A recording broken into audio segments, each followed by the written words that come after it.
بسم الله الرحمن الرحيم. الحمد لله والصلاة والسلام على رسول الله.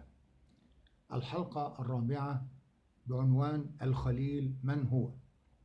استكمل بعون الله سبحانه وتعالى الحديث عن خليل الله سيدنا إبراهيم عليه السلام، وقد وقفنا في الحلقة الماضية عند خروجه من العراق إلى الشام ومحاجاته للملك النمروذ، وأن الله سبحانه وتعالى عاقب هذا الملك النمروذ عقابا قاسيا، حيث دخلت بعوضة في أنفه فوصلت إلى مخه إلى دماغه وأصيب بالمرض الخبيث، وكان العلاج هو أن يضرب على رأسه بالنعال.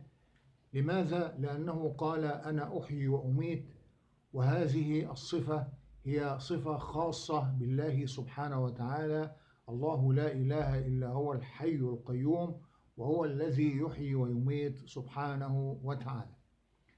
هاجر سيدنا إبراهيم عليه السلام من العراق إلى الشام في مدينة في شمال سوريا، وما زالت موجودة حتى الآن، تسمى حران.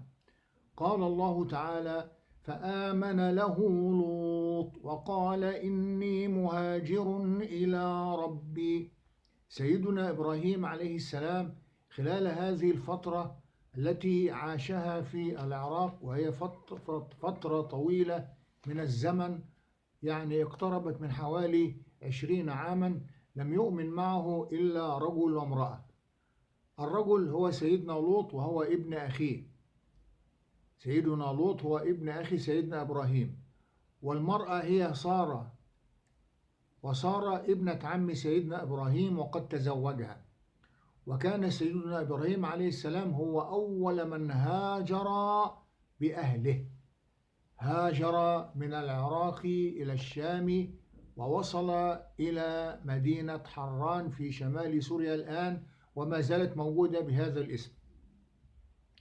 سيدنا إبراهيم وجد في حران شيئا آخر كان مختلفا عما وجده في العراق. فالعراق في بابل كانوا يعبدون الأصنام من دون الله، وكانوا يقيمون الأماكن الضخمة والمعابد العظيمة ويضعون فيها الأصنام ليعبدونها من دون الله. في حران وجد شيئا آخر مخالف، وإنما أيضا هو شرك وعدم الإيمان بالله سبحانه وتعالى. فماذا وجد في حران؟ وجد أن الناس يعبدون الكواكب، يعبدون النجوم، يعبدون الشمس، يعبدون القمر. فسيدنا إبراهيم عليه السلام أراد أن يأخذ بأيديهم إلى عبادة الله الواحد الأحد، فتدرج معهم، ويعني أخذ يجادلهم ويجاريهم في الكلام حتى يصل بهم إلى الوصول إلى عبادة الله الواحد الأحد الفرد الصمد. فماذا حدث؟ قال الله تعالى: فلما جن عليه الليل رأى كوكبا قال هذا ربي، فلما أفل قال لا أحب الآفلين. لما دخل عليه الليل في حران، الذين كانوا يعبدون النجوم والكواكب قالوا أننا نعبد هذا الكوكب، فهو جارهم في الكلام وقال أعبد معكم هذا الكوكب. فلما جاء الليل وبعد فترة من الليل اختفى هذا الكوكب بعد أن كان ظاهرا في السماء، فقال لهم أن هذا الكوكب لا يصح أن يكون إلها، فقد اختفى، قد غاب.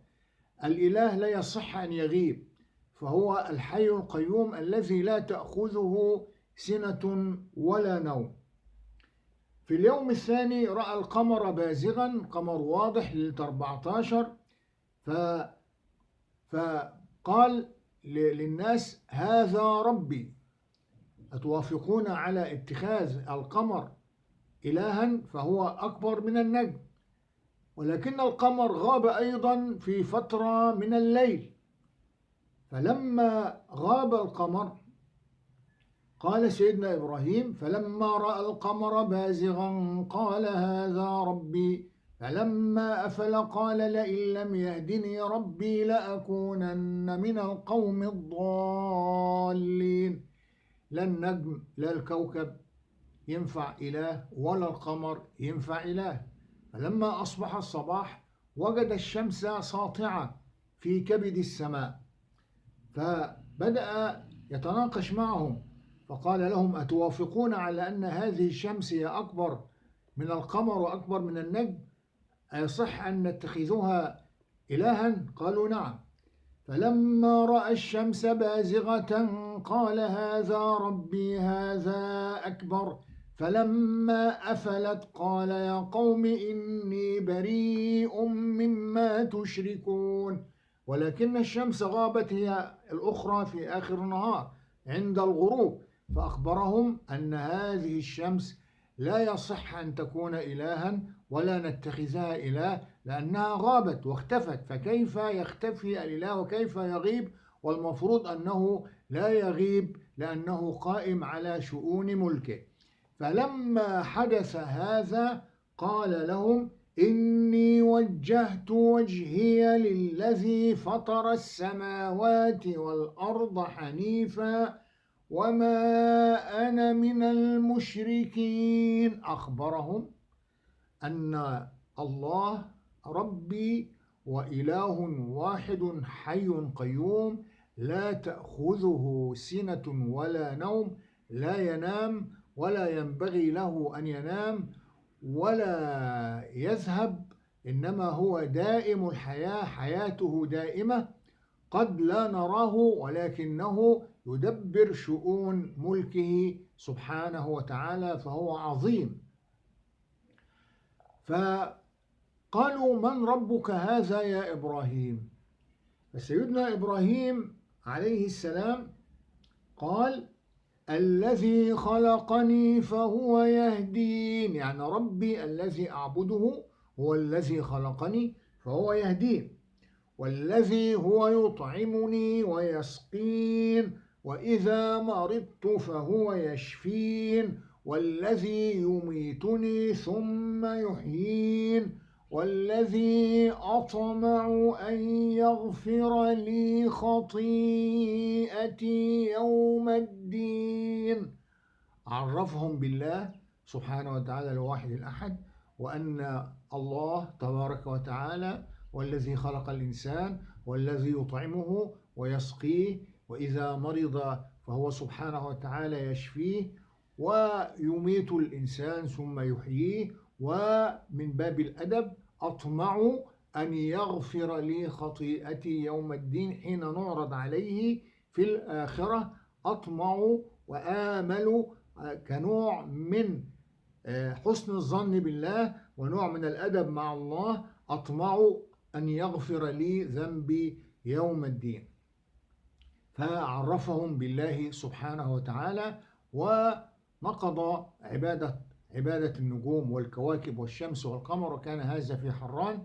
وبعد أن اطمأن إلى أنهم عبدوا الله الواحد الأحد، ترك معهم سيدنا لوط عليه السلام وتوجه هو إلى فلسطين. ونكتفي بهذا القدر ونستكمل إن شاء الله الموضوع في المرة القادمة، وندعو الله سبحانه وتعالى أن ينفعنا بما علمنا. وأقول قولي هذا وأستغفر الله لي ولكم، وصلى اللهم على نبينا محمد.